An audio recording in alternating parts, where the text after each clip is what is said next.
my god. Welcome to Screen Heroes. Am I a lovely co-host? You are my loveliest co-host. Oh, that is You very are my sweet of you. regular co-host. Welcome to Screen Heroes He gets a diet high in episode. fiber. Welcome to Screen Heroes episode 110. I'm Derek. This is Ryan and Rae. Hello. Hi. And we are here to review Ready Player One, the movie, not the book, but I'm sure we'll talk a bit about the book. We are also going to talk some news, and we have some housekeeping items to discuss before we kick things off as well. So thank you for those who are tuning in live on Twitch. Rae, why don't you tell everybody about the big MCU tournament we have going on? Okay, so just for fun, we're doing kind of a March Madness in April bracket for the MCU films.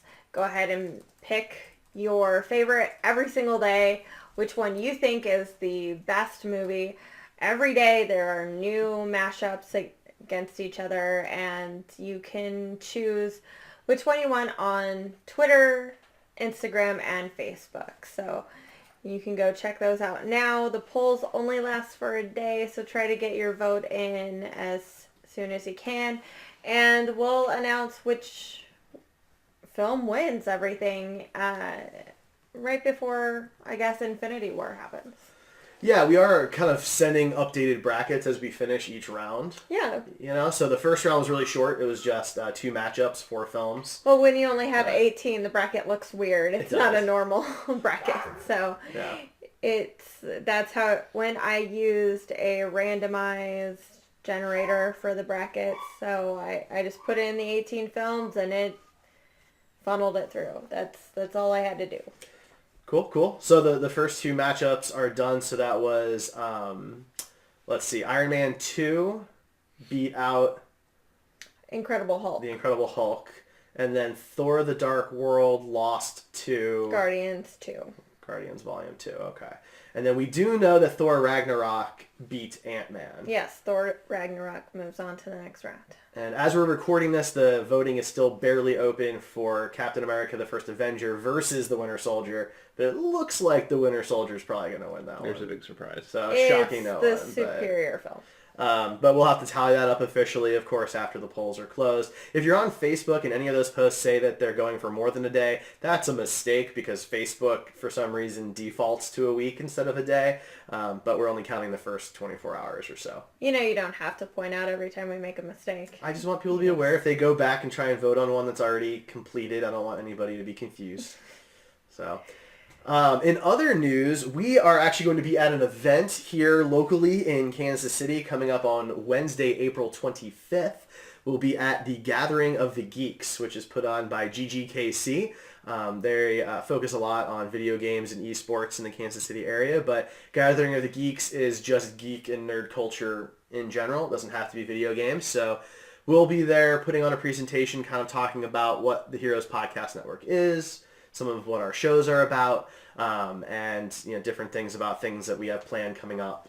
Yeah. Stuff like that. I think it's just going to be you and me, Rae. Probably. So That's fine. You don't want to come listen to us, at least come play some arcade games with us. right. That should be fun. So it's going to be at Tapcade. Yes. If you've never been to Tapcade's one of those kind of retro arcade beer places that have opened up over the last couple of years. And this one is downtown in Kansas City. I'm looking for the address here for anybody.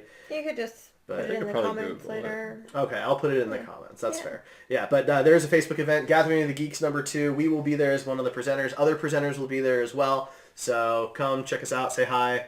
That should be lots of fun. Definitely. All right. So, guys, news. What's going on in the movie TV world? A lot of stuff. First of all of CW shows except for 2 have been renewed, and those 2 are going to be revisited, so they're not being canceled. It's just they run on a different schedule. So everything except for, I believe, iZombie and I don't know what the other one is. I forget the other one. People are getting a little nervous about iZombie. It's had really solid ratings. I wouldn't worry about it. It's just it runs through the mid-season, so they're going to deal with it in May. Each season of that show's aired at a different time. Yeah. And that's just confusing to people, I think. But, that's probably the worst thing about it is that you never know when it's going to actually be on. Yeah. But all the Arrowverse shows were renewed, and Black Lightning was renewed, so good signs for all of those shows. Maybe not necessarily something that everybody wanted for all of those shows. Arrow, but... Well, we call it Smoke now. Felicity Smoke. Sorry, Yeah, my bad. that makes sense. My bad. Maybe if they rebranded it, They then... could call it the Smoking Arrow. There you go. Ooh. Except Arrow really doesn't do anything anymore. He just kind of hangs out in the background. So really, True.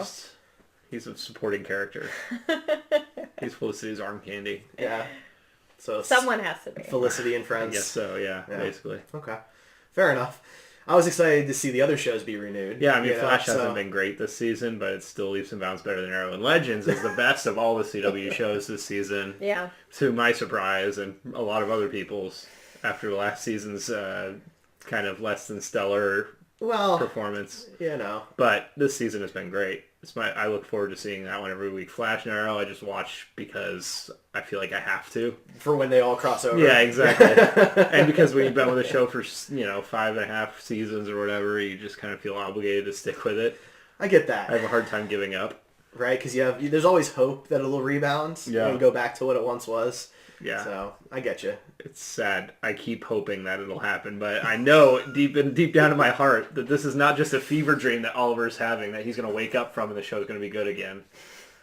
Man, what a twist that would be. He actually died at that mid-season finale in season 3 when Ra's al Ghul kicked him over the edge and everything else is... It's a shame because I really love the cast. Like, the actual actors themselves, I think they're all great, and I like watching them. It's the stories that just totally lost me. Yeah. It just became like a superhero soap opera, and that's Well, not the for issue me. is Green Arrow has never been a great character on his own. He works really well in the Justice League, and he works really well during the Green Lantern mashups because they're such... And when he's with Black Canary, and he did some stuff early on with Black Lightning. That was pretty cool, but obviously they're not going to do that in the CW verse. But yeah, you're absolutely right. He Why works would- better as a in a group.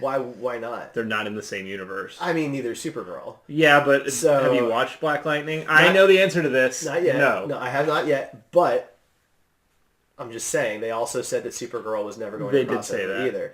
There's no reason the Flash can't accidentally run to his universe. I think that So- these characters are so much different than their comic book counterparts, at the very least Arrow is, that I don't think it would work as well as it did in the comic books. That may be. Yeah, even that's if they that's did- fair. Without watching Black Lightning, I can't say that. But just from a logistical standpoint, if they wanted to do it. Oh, I'm sure. I mean, it's a creative thing. They can do whatever they want. Yeah. Thank you, Bruce Wayne, 25, 26? I can't 25. remember. 25. Yeah. That 100 is the one I was looking for. That's another one with a big fan following that people are worried about. But again, I think they'll be fine. Yeah, the 100's always had a really strong core fan base. And Exactly. the That's the thing CW about the CW is that all of their shows have a giant fan base. And at least giant for CW's needs. right. I mean, they're not pulling in Chuck Lorre numbers, but they're also not putting out, pedantic crap. So No, that's true. like Chuck A couple of them Lorre. are getting close. Well, It's never pedantic. It may be That's crap, true. but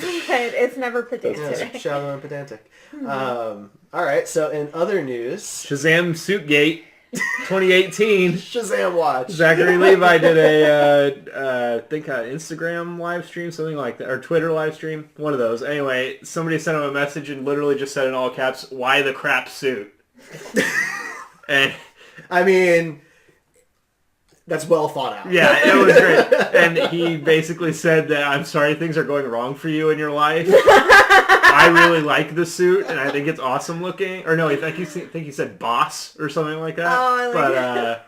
yeah, he pretty much shut the guy down. So that's Good. your Shazam suit update. I think they watch our show, and so they're like, we're just never gonna reveal an official photo. We'll just drop little things for the screen. And we'll for those people continue to talk about. the Shazam suit gate. Shazam's Suitgate. Yeah. Anyway, Fantastic. I'm sure there's other news, but I figured I'd Yes. chime that in. Well, there's casting rumors. So fans have started a petition to get Meryl Streep to take over in the role of Leia. And I don't know what movies they're watching or what fans they are. Maybe they're fans of CW shows, and that's why they think this is a good idea. But I really hope this doesn't happen. And then there's also Woody Harrelson was cast in the Venom movie, and there's rumors that he is playing Cletus Cassidy or Carnage. And I am actually okay with this. I am totally fine with this happening. So that one, go for it. Have him be Cletus Cassidy. Nothing like watching one of your favorite actors play a molesting murderer. Well, I mean, look, Woody Harrelson has played a bad guy well a few times. Yeah. Especially recently in War for Planet of the Apes. He's nuts in that movie. Yeah. The Leia thing is weird. Like, I love Meryl Streep. She's, if not one of the greatest actors of all time, right? But do you need to recast Leia? Or do you just have to deal with the fact that the actor died? They messed up. They killed off their two characters where the actors are still living, and they did not for the character where the actor passed away. So they backed themselves into a corner. It's the same thing that Nolan did when he killed off Two-Face. I don't think that Luke is dead. All right, that's fine. So we're not going to get into that. Yeah, that's a different Where did podcast. his hand go? Where did his robotic hand go when he faded away? Oh my god. I'm just saying, you don't take your robot parts into the Force. Just don't respond. You don't know that. Just don't respond. Okay. Stop responding. Okay. So Universal wants to build a Lord of the Rings Okay, park? I just want to touch on this stuff real quick. The Leia thing I don't Yeah. care about. You guys have said what I pretty much feel. I don't need to repeat that. The Carnage thing, I'm of the firm belief that Carnage is not an interesting character and not someone that would translate well to any screen because he's literally... there's nothing sympathetic as a villain about him. He's literally just a crazy... like, when I say crazy, he just decides that this guy needs to die and gets his head chopped off. And, there's no rhyme or reason to anything. And I just don't think that makes for an interesting villain. So they'd have to really, really modify the character for that to work for the screen, I think. And I think that would upset a lot of fans. But Woody Harrelson's a great actor, so, bring it on if that's what they're out there going. I'm still really... I have a lot of weird feelings about that movie, but... Yeah. It's not a movie I ever really would have asked for, I guess, is the thing. And so it just seems weird that we've got a new Spider-Man, a new tone for Spider-Man, and they're like, no, we're just going to do a Venom movie totally disconnected. Sony is grasping at straws. They're doing whatever they can to keep money in their pockets. And, I mean, they cast people that have been nominated for Oscars. Yeah. Those people are in this movie. So they're either paying them a lot, or the script is really good. I don't know what. They didn't show any of the script in the trailer, so we don't... Right. It was just Tom Hardy screaming, which maybe that is the script. just 2 hours of Tom Hardy. Screams in an American accent. When Spider-Man 2 came out, all the fans, everybody was like, we want Venom, we want Venom, we want Venom. And that's why the studio decided, Sam, you gotta put Venom in here. And that's when Sam went, nope. And we got the emo dancing symbiote Spider-Man. So bad. Did you watch that video I posted? Video Game Donkey did a thing talking about how it was a masterpiece of cinema. It was the funniest thing I've ever seen. Satirically? Yeah. But it was so good. Because if he's serious, I can't watch it. No, it wasn't serious. It was an April Fool's Day thing, but it was hilarious, yeah. Okay, fair enough. You were getting ready to say another piece of news. I'm sorry. I Universal Studios wants to build a Lord of the Rings park. I imagine this would be to financially compete with the Star Wars park that Disney is going to open. Mm-hmm. And it would tie things up so that each company has 4 parks apiece. I think it could be a lot of fun depending on what they do. Like, I'll write an int. Like, that'd be cool. Like, I'll battle at Helm's Deep. Like, is there a place where I can just eat a lot? Because I feel like I'm closer to a hobbit than most of the other characters. That's true. I feel like you are as well. I think that they should probably just build it in New Zealand, in Hobbiton, because that's an actual thing that you can go visit. Yeah, they just left it in New Zealand. Like, that's cool. Yeah, they use it. That's like one of their biggest tourist attractions. From here in Kansas City. It's them and Flight of the Conchords. Like, they're just always on display. From Kansas City, it's like 20-something, 22 hours to get to New Zealand. Okay. So the market for people to go is a little bit smaller. But it makes it more authentic, so the people that do go are willing to pay the extra money. Yeah, I don't think people that go to Disneyland are looking for authentic. They're just looking for amusement. Maybe they're not going to go. Maybe they shouldn't go for the same market. market. You mean I really can't ride inside of a flying elephant? Not a living flying You mean elephant. she really can't make out with Gaston? I mean... Actually, you can, Rachel. Right, I can make out with Gaston. Yeah, it is realistic. That's a real human. But it's not in France. That's true. So, you just pretend that part. It's okay. Right before the revolution. I'm just saying. I think it's a really cool idea. I think doing it in the United States. Is there going to be a barrel sense. ride where you get to ride around down like a street and a bunch of barrels? That would actually be fun. No, a barrel flume. I'd be having like PTSD flashbacks from watching the Hobbit movies. Do I get to like try and run a falling rocks? Gosh. All right, now it could be cool if they did the like you could do an archery competition with like, you know, an animatronic. I feel like Orlando it's just Bloom. going to be a knockoff Ren Fair. Like, Yeah, basically. A high budget one. Fingers crossed. Well, it's Universal Studios. I mean, yeah, it'll be high budget. There's just going to be a lot of walking, is my guess, is what's going to happen at this park. Just like their other parks. Yeah, well, especially at this one, though. I guess those are more just a lot of standing. Yeah. Really. Maybe this one, they'll just keep you going. And you could just pay and ride the Golden Eagle, but, you know, there's going to be a lot of people that have problems with that theory. That's the VIP pass. The fast pass gets you an Eagle badge. Yeah. Yes, these are the ideas, Universal. We will help you. That's right. Pay us a lot of money. I would be such an ass and show up in like this black robe and chase people. I'd dress up like Smeagol. It's awful. Filthy hobbitses. Well, then I get to be Gandalf. That's really bad. Gandalf no, you're not Gandalf. You're Saruman. What? Yeah. How? I don't know, but you're not Gandalf. I'm closer to Gandalf than not. Saruman. Why not? You're closer to Gimli than Gandalf. That may be, but not Saruman. We should be the wizards for Halloween. One can be Gandalf. No, because The we're other obviously will going be to fight about who's Saruman. Gandalf. I'm Gandalf. No. I want to be Radagast, so Okay. screw you So you guys. can be Saruman. No. Because I want a big old bunny. Come on, just think of the wig that you can wear. I don't want to wear a wig. It'll be beautiful. I'm going to grow my hair out. Alright, that's fine. You do you. We are way off topic. Alright, is there any more news that we want to cover before we dive into the movie? Lastly, the director for Doctor Strange has said that, you know, even though it's not officially confirmed, they are so far into writing a second script that they know who the villain is. They know what they're going to do with Baron Mordo. They know what they're going to do with Doctor Strange, you know. They have an idea on how to bring back Rachel McAdams. Damn, I was hoping you were going to say Dormammu. Sorry. Since he was wasted. They didn't talk about Dormammu. They talked about Nightmare. That's cool, too. Yeah. I'll take it. Yeah. It kind of puts them at, like, a Mexican standoff, because Doctor Strange is obviously fighting both Nightmare and Mordo, but Mordo is also fighting Nightmare and Doctor Strange, so it could be really fun. Like a Clint Eastwood movie with, like, magic.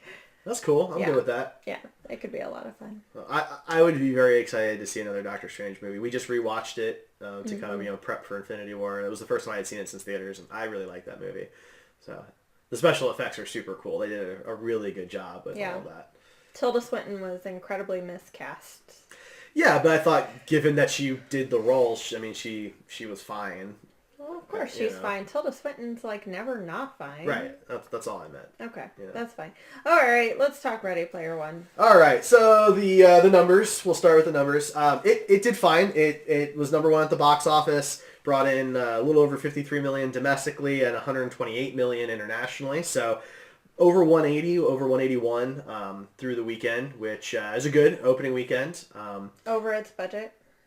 Definitely, yeah, budget of $175 million, which is a lot of money. Yes. You know, we talk about budget a lot here, so, you know, comparison's sake, Aquaman and Suicide Squad were $165.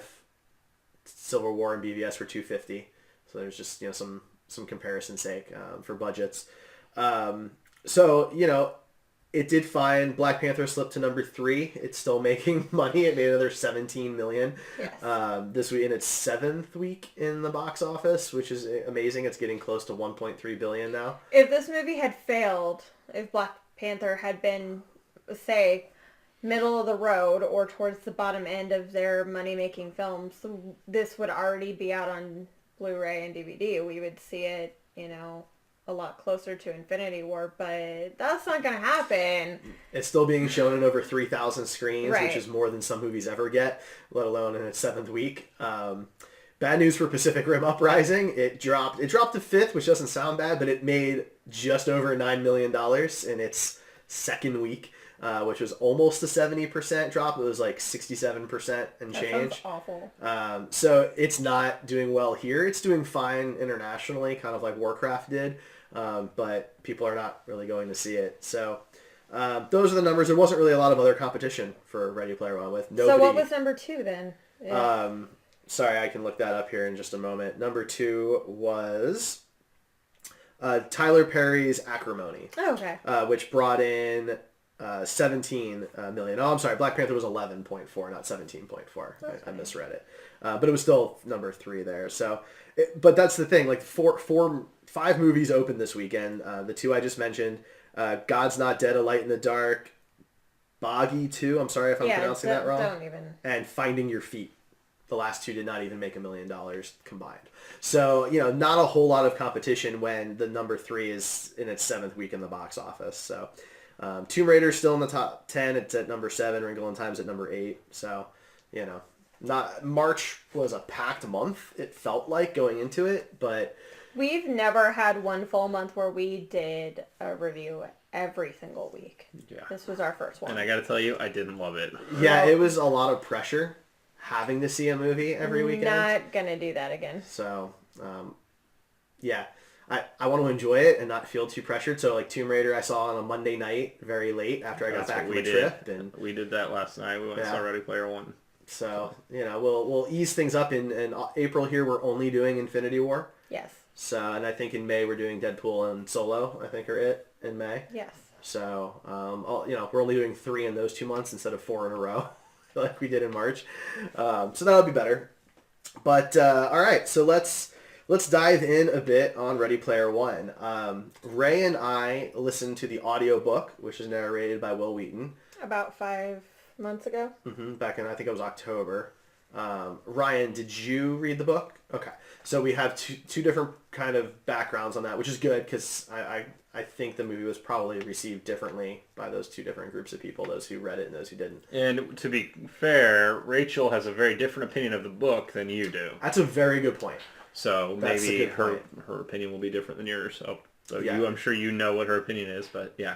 Yeah, no, that's a very good point, though. Yeah, so I actually really love the book. I thought it was a lot of fun. No, it's nothing deep or anything like that. It's a YA novel, but I enjoyed it. And I know, Rae, your opinion's a little different.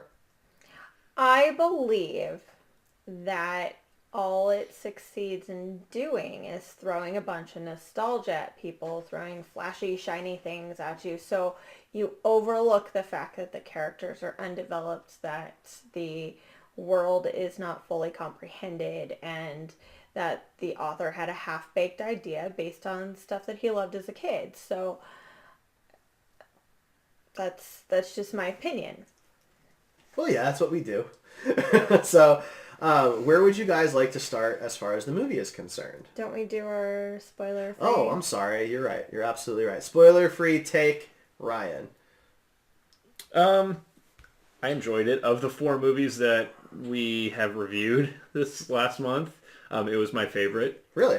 Which isn't saying much because all the other movies I didn't give very high scores. But this one, I don't want to get too deep into it in the spoiler free, but I enjoyed it, and I think that if you're of a certain generation and a certain background, then you will enjoy it more than somebody who doesn't share those things with you. Of course, I'm sure that can be said about any movie, but I think this movie specifically caters to a very specific group of people, and I think if you're in that group, you will enjoy it.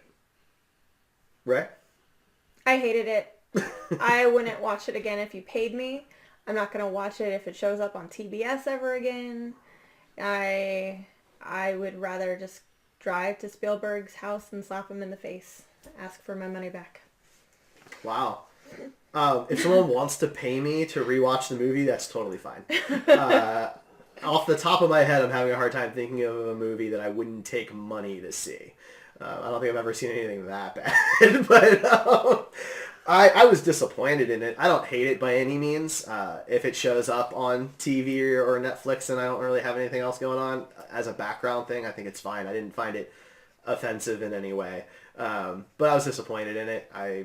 I tried to temper my expectations the best I could based on what I knew from the book, and knowing that this was not a direct adaptation, but Steven Spielberg's interpretation of the book, his words, I suppose. And I tried my best to go into it with that mindset, but that wasn't enough for me, so I was disappointed in it. Fair enough. But to Ryan's point about the movies that we watched in March, though, it wasn't my favorite, but it wasn't my least favorite either. So I hadn't really thought about ranking the March movies, but it definitely wouldn't be last as far as rewatchability is concerned. So okay. All right, so this is your spoiler warning. It is different enough from the book that even if you've read the book, there are probably going to be some spoilers in here because there's some substantial differences. So if you don't know, if you haven't seen the movie, you care, all that good stuff, this is your chance to stop and pause and watch it and come back later. So let's do it. Let's dive in. Okay, so I want to get one small piece out of the way because it's something I feel like we forget to talk about a lot that is still important to me anyway. That's the music.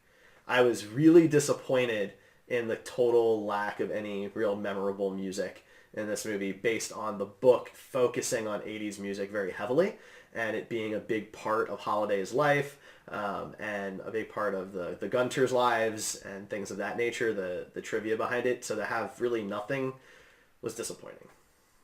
Yeah, I think the trailers had more memorable music than the movie did. But I mean, I wasn't super disappointed. I'd never read the book, so I don't know how important it was in the book. But you could tell there was Back to the Future themes and things like that were obviously Back to the Future is a fandom. Yeah.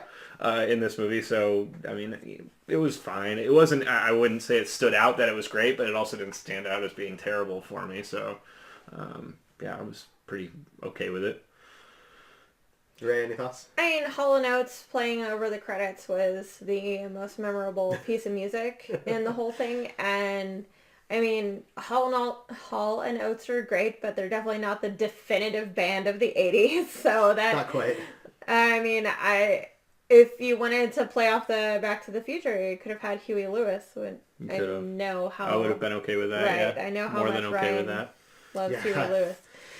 So, I mean, you're right. It was just a little forgettable, and music's important to film, so. Especially recently, like, starting, of course, like Guardians of the Galaxy and Baby Driver now, like, movies have started to take music more seriously in mainstream films than they have. I guess it's more directors have, because you go back and you look at Zack Snyder's soundtracks, and they're all very intriguing and purposeful, and every single song is meant to stand out or accompany the scene. So same with Tarantino's soundtracks. They're very hand selected and I guess thought out. So that's fair.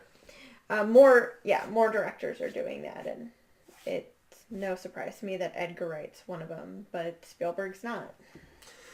Yeah, that's fair. Okay, so we'll move on from music then. So you guys want to start anywhere in particular? I just wanted to get that piece out of the way. It was kind of general. So this is the newest Spielberg movie, supposedly going to his roots and doing his thing again.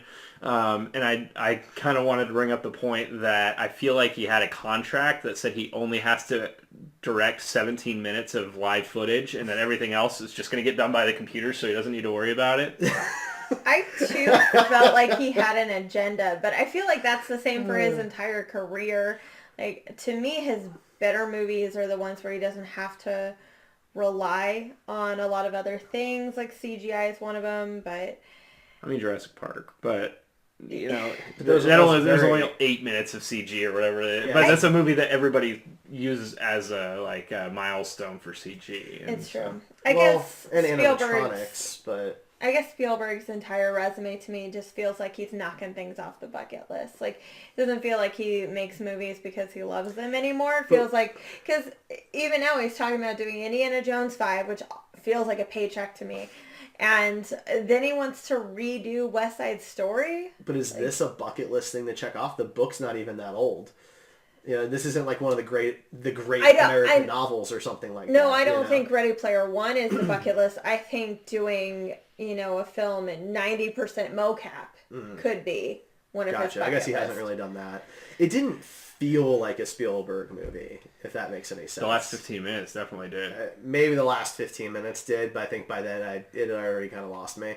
But the movie as a whole, it could have been any director, you know? Yeah, well, I mean, 70 or 80% of the movie is in the Oasis, so yeah, I mean, I don't think he had any part in that.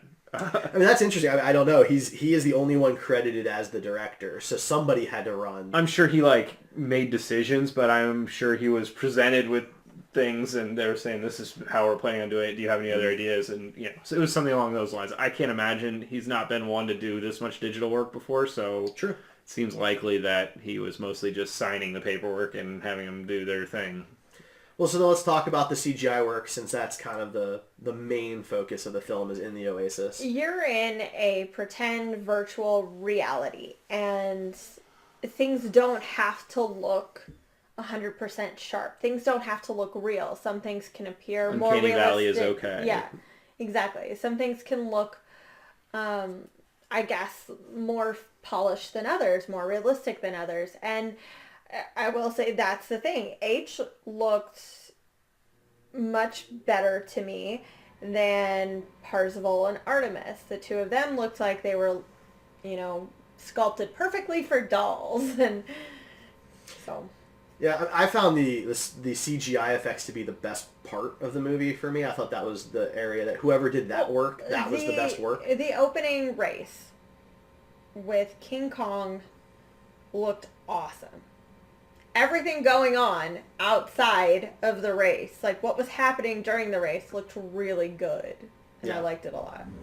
Yeah, that's what I think the special effects were really solid. Like if that's where the bulk of this money went, because I mean it doesn't really have an A-list cast. So if that's where the money went, I think that was money well spent. I think everything looked really good. I don't recall anything that I looked at in the movie and thought that looks bad. Yeah. Yeah, no, I thought it mostly looked really cool. I would say that during a lot of the action sequences, it kind of suffered from the Transformers syndrome, where it was hard to keep track of everything that was going on the screen. Not to mention the fact that they do cram a lot of references and Easter eggs. Obviously, that's the whole movie is basically a giant Easter egg. Right. So you want to try and pick out those little things, but there's not really the time to do that when you're sitting in the theater trying to take in this battle scene or a giant race or something like that. So, yes, it was all really beautiful and well done, but some things were hard to follow. The big battle at the end was hard for me to follow a lot of it, and so much going on. The race was another one. This is one of those where the Easter eggs do not add to the story itself. They don't move the plot along. They are there for eye candy. So it's not like something in a Marvel film or other connected universes where the small references may point to what's down the line. This is just a completely encapsulated moment, and everything is there to trigger your eyes. So I had seeing the Battletoads doesn't mean anything. Right. It was interesting that they put Battletoads in a movie. So to your point that you brought up about reading the book, where you said it was that you thought it was basically just throwing nostalgia at the face, and that was where a lot of the enjoyment was. I completely disagree with that. I think that they were using it as something cool, but it wasn't about all the pop culture references. I mean, I guess technically the plot was about pop culture references, but it wasn't about Battletoads being in a fight scene. No. You know what I mean? It was about specific pop culture references. I was worried that the movie was going to come in and be like, hey guys, here's Tracer. And then pause on Tracer for 3 seconds or, something like that. And it really wasn't like that. Yeah. You would see a panning shot and you might see He-Man over here or a Battletoad over here or Claptrap from Borderlands. And, but it wasn't a focus. It was just a thing. And if you follow gaming or VR or anything like that, there is a program called VR Chat where you get to pick an avatar, and it's every 3D model from every game that's ever existed, and you have everything from Knuckles from the Sonic series to anime babes and things like that. So I mean, based on what we actually have in the real world right now, it's really not that far off. I mean, it's very similar, so it didn't bother me that much. People would totally do it. The thing that bothered me is the only one that got original characters were the cast. Everything else was copyrighted or trademarked character or licensed character. So, that seemed unrealistic to me. I imagine some other people besides the main cast would want their own different avatars, but that's just me. Yeah, I think the thing for me was that I felt in the book that the pop culture references were significant. So when you saw, like, so in the movie it's the Iron Giant. In the book it's not the Iron Giant. Okay, it's Ultraman. Mm-hmm. Right? And it was there was another robot. I'm drawing a blank on which robot, but it was Parsifal that got the robot in the book. It wasn't Iron Giant. It was something else. I can't remember now. Yeah. But those references were specific references that were talked about, that had a purpose, that had a point. They were explained. They earned these things, right? These were items they unlocked by completing quests and things of that nature. Whereas like H just decides, I'm going to build an Iron Giant. And don't get me wrong. You said it was a commission for somebody. Right, it was a commission for somebody, right. And, you know, everything in the book seemed more purposeful. Right, so like the coin, for example, is a good example. In the movie, he gets this coin by basically making a bet with who turns out to be Ogden Morrow, and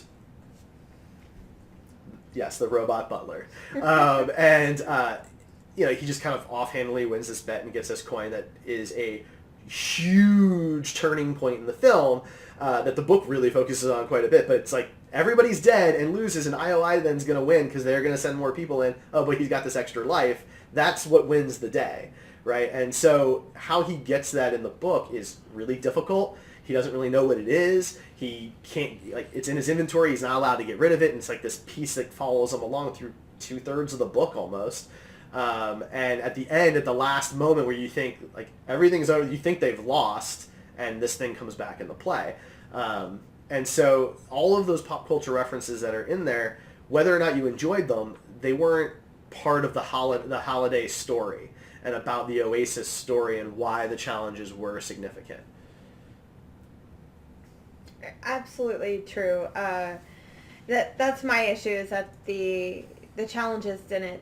Nothing in this movie seemed like there were high enough stakes. The book creates a dystopian world where everything sucks, so you escape into the virtual reality. Which is the same in the movie. Yeah. But the book makes it more dangerous and makes IOI very dangerous. And here, to me, it doesn't feel like that at all. I think that's fair, as a fair criticism, but I would also say that there's a big difference between a book and what a book can write out in description and what can happen in a movie. And without having a bunch of useless, right. I mean, it already was full of giving you constant information that you needed for the plot to advance. You couldn't just see it. You also needed to have the narration too. Right. Like, so I give it a little bit of a pass on that. Also, I never read the book. Right. So I'm going off of what I perceived. My issue with that is the cops come and arrest Sorrento at the very end. What was stopping the cops from holding him back anyway? If IOI is doing all this dirty stuff in the Oasis, 10 cops are going to take them all down at the very end, and like that to me just came off as a last minute. It was the way to stitch everything up at the end, right? Because it did beg the question, like, where have the cops been for 2 hours kind of thing, when, there's been explosions and people abducted and drones all over the city and all these types of things. Like, it was very kind of nebulous as to what types of powers IOI had. And then what is Sorrento arrested for at the end? Is it because he's just, like, threatening people with a gun in public, or was he arrested for something else? Because threatening the gun in public thing is really like the least bad thing he's done in the movie. Well, I don't think it was necessary for him to like read off his list of charges at the end of the movie or anything. It was obvious why he got arrested, because he was a bad guy doing bad things, and I don't think they needed a more explanation than that, personally. Yeah. But I could if that bothered you, then fair enough. I mean, that's... I guess it was just more of, why did it take so long kind of thing. Like absolutely. I agree with that for sure. Because it's a weird dystopian future, so who knows what the police force size is in comparison to this now very quickly growing population, right? But you have the explosion in the stacks, and no police end up really being around looking for anybody.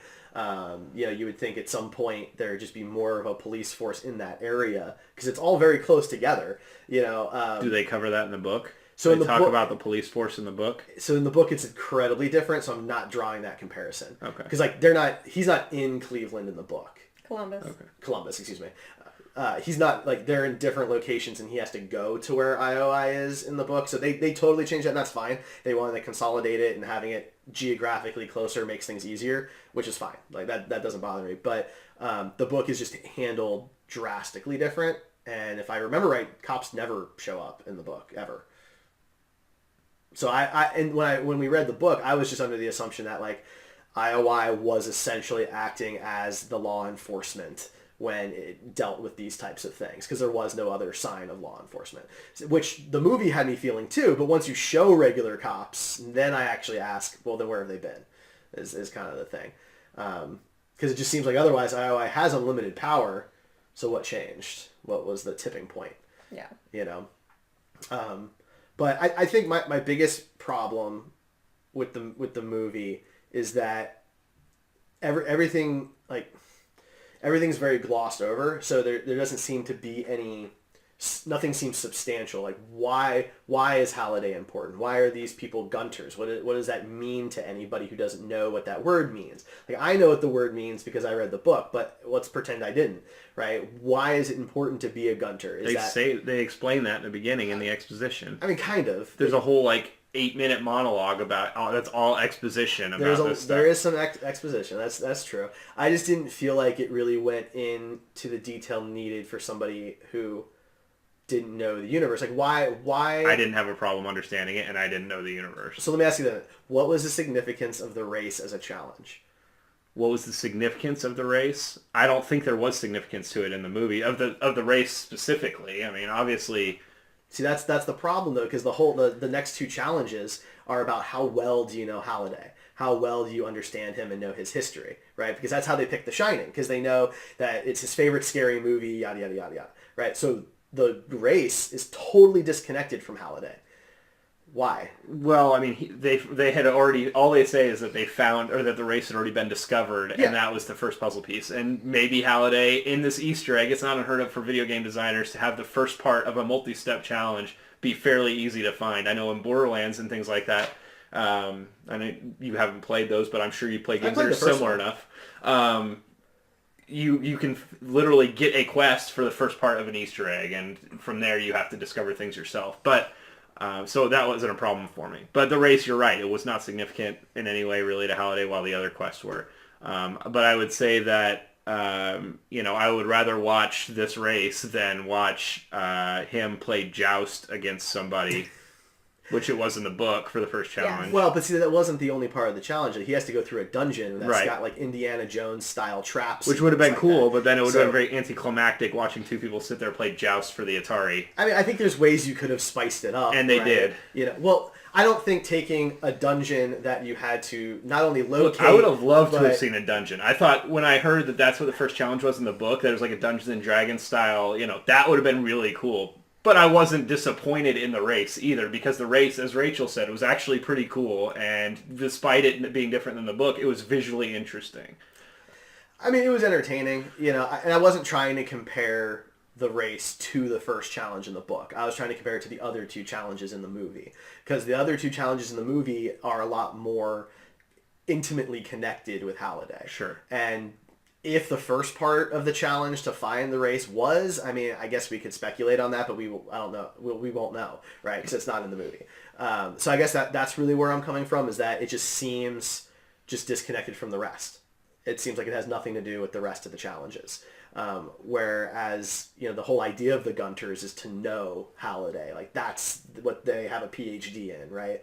But I feel like IOI was hiring all of those, what do they call the Halliday? Sixers. No, the experts. I don't know. There's a name for it. I can't remember the name for them. But the experts in Halliday that IOI has, like all those scientist people in the movie who were cheering at the end for Parzival. You know what I'm talking about? I know exactly. Okay, just react. Okay. Yeah. They're experts in Halliday. So how would their expertise have helped anybody in the race? I mean, to be fair, in the race, discovering how to beat King Kong was connected to Halliday. So maybe the initial discovery wasn't, but they had been trying for 5 years to finish this race and had not done it, which seems crazy to me as a video game fan. The first thing you do in a racing game is try and go backwards and see if You know, you can cheese it, but... You do it in the platformer too, right? Yeah. Like in Donkey Kong. Sure. Go the other way. There's something there. But, I mean, I was able to ignore that, and it was at least connected to Halliday and connected to the plot, so whatever, it's fine. But it seems more accidentally connected. Like, he doesn't... Like, there's nothing about the race going backwards. I forget the exact sentence, but it just had something to do with going back. And... Going back at full throttle. Yeah. Don't you wish you could just go backwards? Yeah, and he specifically says, like, at full throttle, and that's how it, relates to the race. But that came off more as, like... But any of it could have been accidental. Finding the other clues could have been you know what I mean? Well, finding a clue accidentally isn't the problem. I meant more of, like, the clue seemed more like a tooltip hint than a puzzle to figure out. Right? Because it didn't have anything to do with, what was his favorite XYZ? Or what was his theory on this? It was... If you accidentally watch this clip longer than you're intended to watch it, then he says something out of character that happens to have to do with the first challenge. Well, was beating somebody in Joust a puzzle? I mean, that's just a challenge also. I don't understand. You know what I mean? I mean, it had more to do with the 80s, because the book is very focused on one decade, sure, where the movie's not. So I'm not trying to compare it to the original challenges, because if you want to go that direction, all 3 challenges in the book I think are better than the 3 challenges in the movie. But wouldn't have been as interesting to watch in a movie. I'm not so sure. I mean, in the book, he ends up going to the Blade Runner planet and has a massive shootout in the giant. And he also reenacts the entire movie as Matthew Broderick. You're right, but which would not be interesting. I'm not saying it has to be like the book, which is why I was specifically not comparing it to the book. Well, you can't talk about a movie that's based on a book and not compare it to the book. I mean, there were changes. Well, in that case, I can't win either way. No, I'm not saying you're wrong. It couldn't be a direct adaptation, right? That's doing the War Games thing would have been boring, right? That would not have worked. And I'm okay with not doing that. My point is that the challenges are 98% different from the book. And they didn't need to be. You could have still had a dungeon with Indiana Jones style traps and things like that and had something interesting at the end of that instead of Joust, if that was something that was going to be too boring to do. Right? But the truth is that the end challenge, where he's playing the Atari 2600, is pretty much that. Is more boring than the third challenge in the book. That is still a video game thing. Right? So I don't think they changed the challenges because they're boring. I think they changed the challenges because Spielberg just wanted to have which is possible challenges. Too. So I'm sure the challenges in the book were really cool to read and very exciting. But yeah, I don't think the War Games thing would work. I honestly, I mean, we're actually running out of time at this point, so I want to touch on the fact that I thought the Shining thing was really cool. And I know you hated the movie, so you probably didn't like that, but I thought the recreation was really thorough and good. And I thought it was something that was totally unexpected and visually turned out really cool. Very impressive because it did look like these virtual reality characters had stepped onto the set of the Overlook Hotel. So he changed. It's not something that's really been done before that I have which I thought was very cool. Very cool. And that's why I'm saying the visuals in the movie I actually think are outstanding. They did a great job. He also could have easily used one of his own films. It could have been Jaws, but he chose another movie that wasn't even his, and he recreated it. So that was impressive. And I did like, because The Shining is my favorite horror movie ever. So you and Halliday. I'm a little biased because I love that movie, and I really enjoyed that it wasn't done in sequential order like the movie. So I wasn't anticipating the axes coming through the door at that moment, because that's not when it happens. And it's fun to be caught off guard when you're like, when you believe you're anticipating what's happening next. Because it's The Shining. Well, I know what's going to happen. And they totally throw you for a loop. That was fun. And seeing the one scared character, running into the twins and the blood thing, I thought that was all really cool. And it's a great scene. That's a really cool scene. And that's what I'm saying. I feel like the second and third challenges were better than the first challenge. Yeah, I like the Shining aspect. I thought that was really interesting. And that was a more interesting thing than doing the War Games. Mm-hmm. Right? Because while the War Games thing was cool to read, that would just be boring as hell to watch. It would be the end of Doctor Strange, where it was really cool in a comic book and so very in character, but seeing somebody repeat the same thing over 100 times or whatever is not interesting. So yeah, because it takes a while. He has to go through literally every line of the movie as that character in real time. Yeah, and so it's a lengthy part of that section, and so I'm glad they didn't do that. It was more of just the way these challenges came to be, how Parsifal becomes the one to do it. It just wasn't I don't know, it just seemed more accidental than it needed to be. He's supposed to be the big hero, and he kind of gets there at the end, but he almost just, he basically has help for everything. Right? Yeah, no, he was absolutely not the hero. Like, and that's he was the not problem. the hero. He's supposed to be. Even at the end, because he worked for it his entire life, right. And he didn't really here. He just kind of lucked into it. Like at the end where he's playing the Atari game Adventure, the IOI people, that woman that they keep showing, she figured it out. Yeah. Right? So if he doesn't figure it out in the next 30 seconds, that's it. IOI wins. They figured it out before him. Right? He just happened to get there because of the bomb and the extra coin. Whereas, his character was so much more significant in figuring things out well before anybody else in the book, because he was that much of an expert, that he knew it and dedicated so much of his life to Halliday that he was the best gunter out there. And that was important. And in the movie, Artemis helps him figure out the second part, because she's the first one to figure out the zombie dance thing in The Shining, right? And she helps him get to the third challenge too. He's not getting there without the help of all of that. And don't even get me started on the two quote brothers. Daito and Sho. Yeah, they changed Sho's name for some reason. I would like to know if anybody knows why it's not Daito and Shoto. I would like to know why. I'm just curious. But they're all really significant in the book. These are they say at one time the high five. That's in the book a ton. These are the best in the world, and they're not friends when things start. They don't get along when things start, except for H and Z. And even they are a little icy on helping each other when it actually comes to doing gunting. And so I just felt like the soul of what it was supposed to be was just stripped away to be an action flick. That's fair. I agree about Percival being not a waste, but a character that was made to be believed that he was going to be the hero of the movie, and then kind of disappointing. But I didn't have a problem with any of those other things because I didn't read the book, so I didn't know that the high five was missing and that this was supposed to be some big moment or anything like that. All I went there for was an action movie with some references and some cool visuals, and really that's what I came out with. It's not, some really amazing film that we're going to write classes about in colleges, but it was enjoyable for me. It was worth the money that we paid to get into the theater, and like I said, I enjoyed it more than the other movies that we've watched over the past few weeks. I actually am a little surprised that you completely hated it. I thought you would find some enjoyment in it, but it's a fair. All the criticisms are valid, and this is the one time where it's like the opposite of what it normally is. So it's definitely an entertaining flick. Yeah. That's what I'm saying. Like, if it's on TV, I'll watch it. It's entertaining, and it's not. I didn't find any of it offensive or anything like that. It just. There's something else. I did see a article today talking about how white the movie was. It's like, were you even watching the movie? Like, there's two Asian characters right there. There's a black character. I guess it's just culturally. Like, that kind of stuff was what... I think they said that every other avatar in the movie was white. Oh, okay. Well, if it's just like what's on screen, then that's a reflection of society. Most of the fictional characters are white, and we are working on that. So, yeah. There are steps in the next direction. Ninja Turtles are white. That's the thing. You had the Ninja Turtles, you had the Battletoads, you had a bunch of I don't really think that's Spartans. A valid thing to get into at this point. All right, that's fine.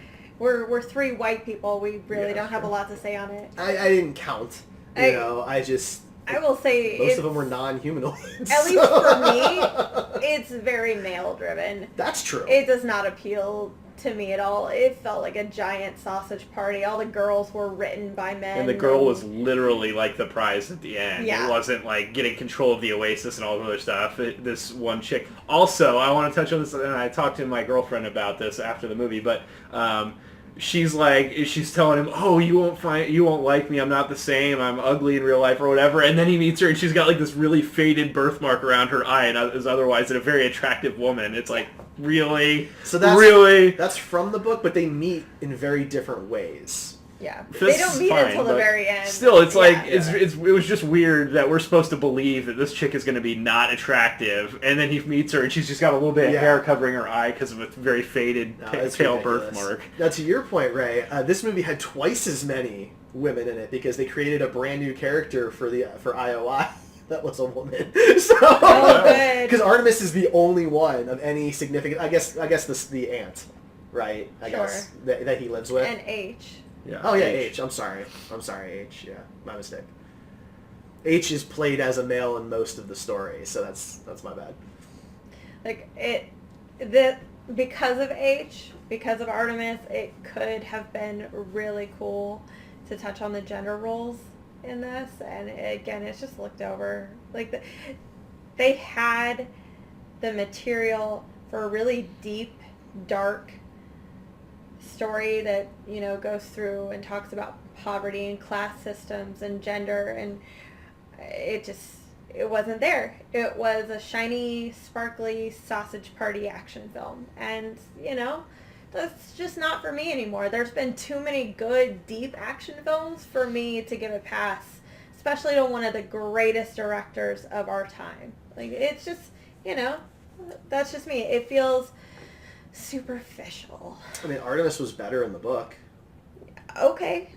There's one big thing that happened in between the book coming out and this movie being made as far as video games go, and that was Gamergate, and that kind of changed a lot for women online and women in gaming, and maybe the movie needed to reflect and respect that a little bit more for me. I don't know.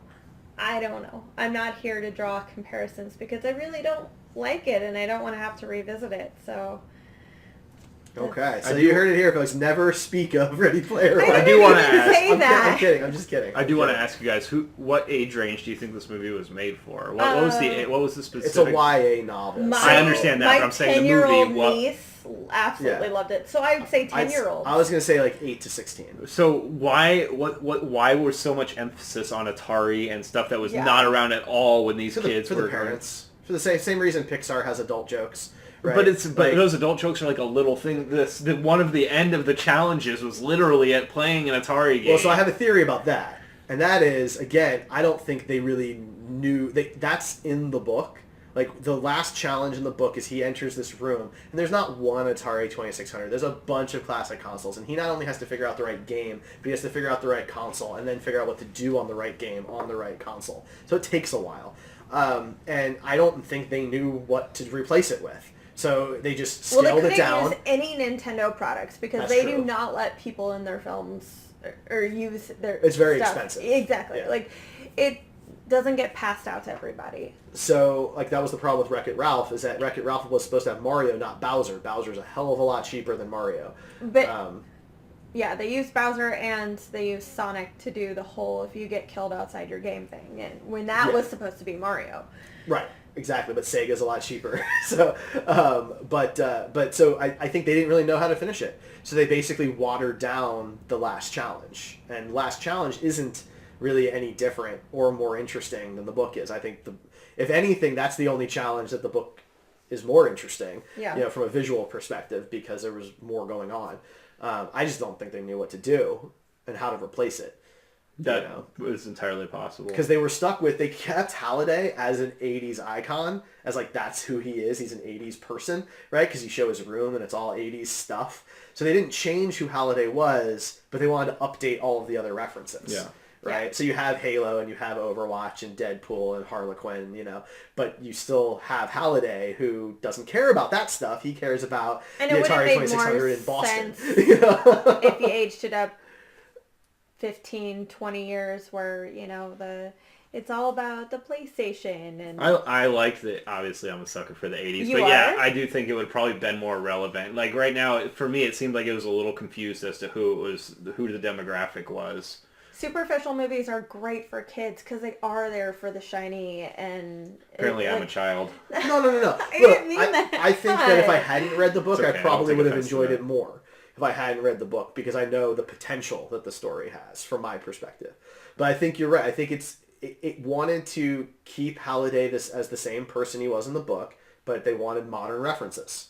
And those two things are in conflict with each other because he's not a modern character. The whole point of his character is that he's stuck in the 80s mentally. That he didn't grow up. Right. Yeah. And that's who the Gunters are. The Gunters are 80s experts, right? They're not the ones who are going to have tracer avatars because that's not who they are. They're going to have the DeLorean and with the Ghostbusters symbol on it, right? That's who a Gunter is. Also, why was there a random Buckaroo Banzai reference? There's more people that know what Atari is. Buckaroo Banzai is deep freaking cuts, man. Yeah. Why? Was that in the book?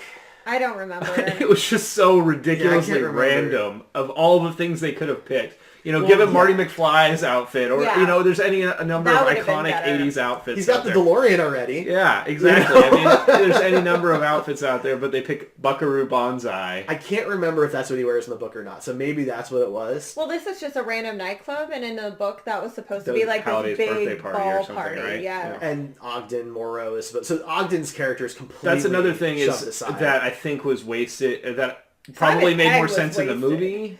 Or in the book than it did in the movie, because there was no significance to Ogden being that guy. Like, I was like, why is it? I felt like this was supposed to be a big moment, but it really wasn't. He was his former partner and the stealer of his first girlfriend. Right. Well, they cover that in the movie for sure, but I just... No. That's what he is in the movie. Yeah. He's not anything else. Other than that, there's no significance. But in the book, you find out that Ogden... he's like a level 99 wizard, and it just hasn't played. He's been slowly helping the High Five stave off IOI because he's the one that sends the birthday party invitations to the main characters. Yeah. Right. I've heard all that about the movie or about the book. Well, so he ends up in the book, and I'm sorry if I ruined this for anybody. He rescues them at the very end, and that's how they get together because they're all in different parts of the world, even country. You're right. You're totally right. Daito and Shoto are in Japan. You're right.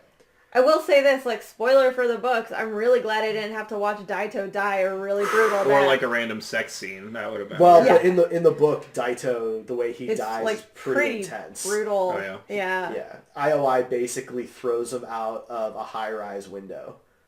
Right, in the climax of the film. Because it's like Watchmen when they throw the Canadian out. Yeah. It's so recorded, you see him land. And... The whole you never tell anybody your real name thing, the way that happens in the book is intense sabotage and hacking and illegal activity. He doesn't just slip and say his name in a nightclub. Okay? It's a big deal when IOI finds out who Wade is. He's very careful about his identity. And so basically IOI, when they find out who these people are, they break into their places and try and murder them. And so they throw Daito out a window of a high-rise in Japan. Right there, they're all in the Oasis, and he just dies, and that's how. It's intense. The stakes are really intense. But Ogden's character, he saves all of them and gives them new rigs to use because they don't have any rigs left, and or anything like that. And he's a very significant character in the book. And he was just a Deus Ex Machina in this. Which really, he's Simon Pegg, and I love Simon Pegg. I was so excited. We all love Simon Pegg. The most shocking part was him having an American accent. That was weird. That was so weird.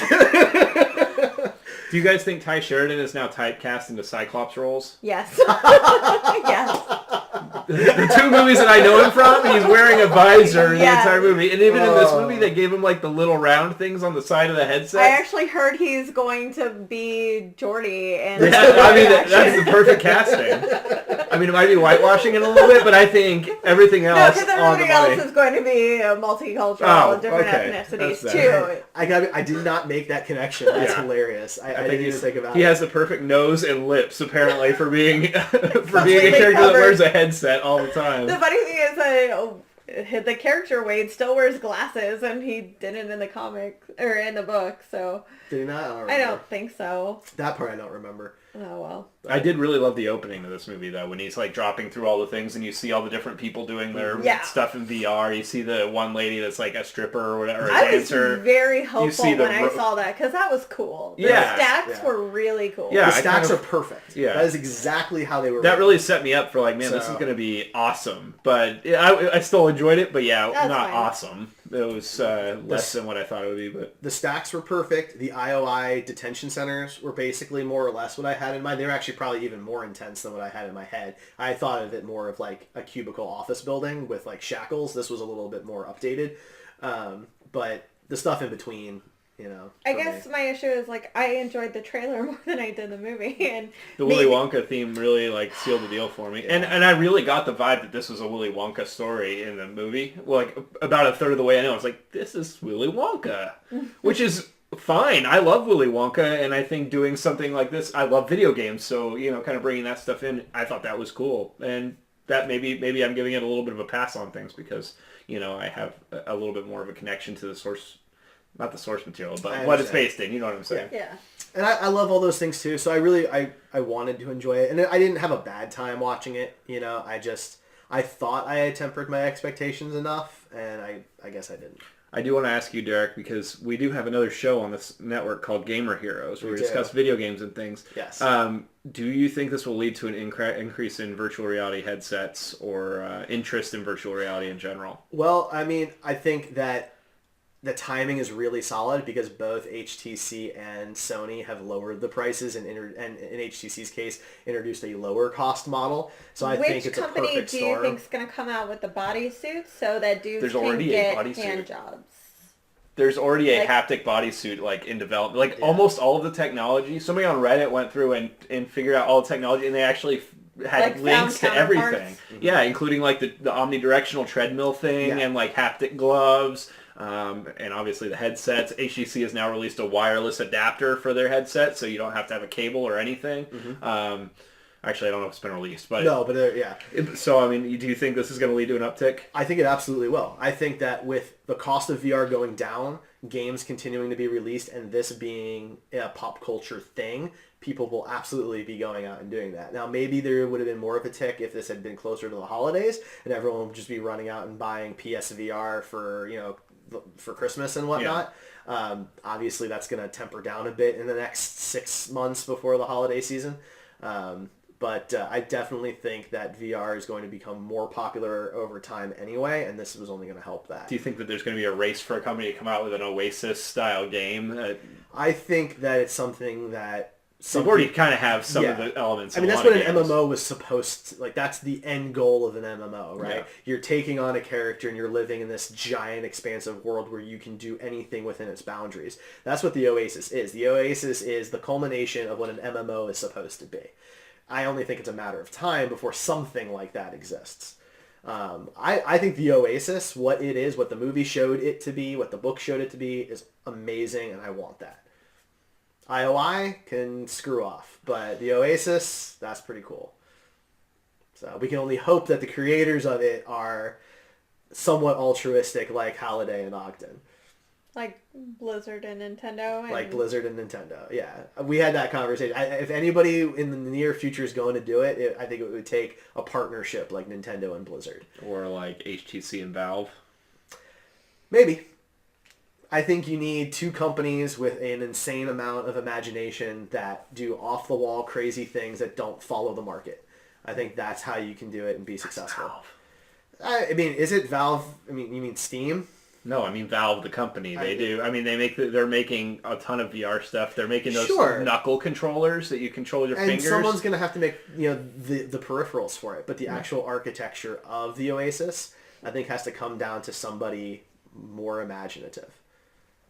If you look at what companies like Nintendo and Blizzard pump out, very few other companies come close to that type of unique experience. That's all I mean.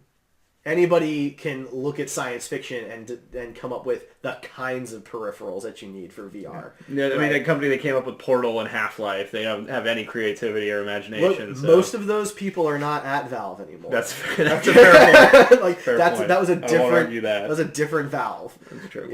That's the thing. You're right. If it was that Valve, absolutely that would be part of the conversation. But that's just not who they are anymore. And I'm not saying their business model is bad. I mean, look at what Steam has become. Right. Obviously, they're making money. Yeah, they've made good business decisions, and that's great. It's a different business. So that's fair. We've gone way off topic, but we have. All right, so let's do our final grades, our letter grades here before we sign off for the evening. D.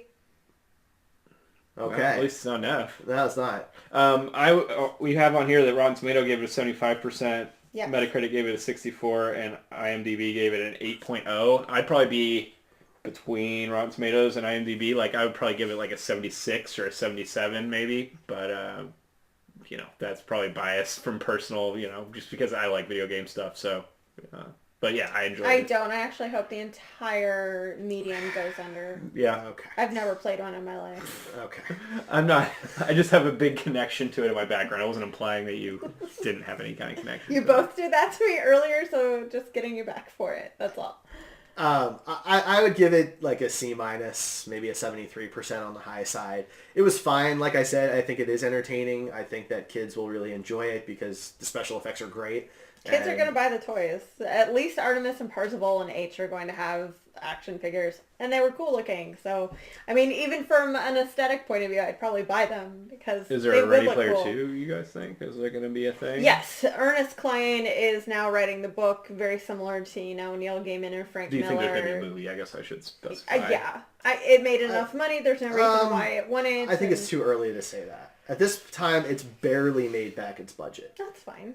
So I think it depends. And that's worldwide. I guess we'll have to see the drop-off next week and see how bad it is. Yeah. Now, there's a good cushion, right? Because April doesn't really have a ton of stuff. You've got Rampage, of course. Infinity War. And then you've got Super Troopers 2 and then Infinity War. So not a whole lot of serious competition until you get to Infinity War. And by then, it's been out for a month. So if it's not going to make its money by then, it's not going to make its money, right? Anyway, he's writing the book. And he wrote the screenplay for this with Zach Penn, so there's no reason why he wouldn't. I mean, Neil Gaiman and Frank Miller did the exact same thing after the movies went big. They started writing their sequels, so yeah, it's possible. I mean, if the production company wants to greenlight a sequel, there'll be a sequel. It needs to make more money than this. It's too expensive to make that kind of money, But from a toy perspective, I mean, if they want to give me a Back to the Future DeLorean with Ecto logos on it, awesome. I will. That'd be cool. I will check that out. I'd buy right gigantic Iron Giant. Right, like that's what some of the IP is cool stuff. If this leads to some new Halo Master Chief action figures or something, so be it. What a shame that would be. All right, well then I think that's going to be it. We're actually just going to get remastering of Adventure. That's it. Oh yeah, one last thing. Oh God. No. If for anybody who enjoys the old '80s style of games, it's not perfect by any means because I played around with it a little bit. But if you go to arcade.readyplayeronemovie.com, there is a little old school arcade browser with several different games, including Joust and Tapper, and some that are actually based on the movie events, including some car chase stuff and some other games. It's totally free. You can go play in your browser, and it's kind of fun. So I wanted to mention that. Okay. All right. Well, that is going to be it for us. What are we doing next week, Rae? We are talking about our favorite TV pilots. TV pilots. That should be interesting.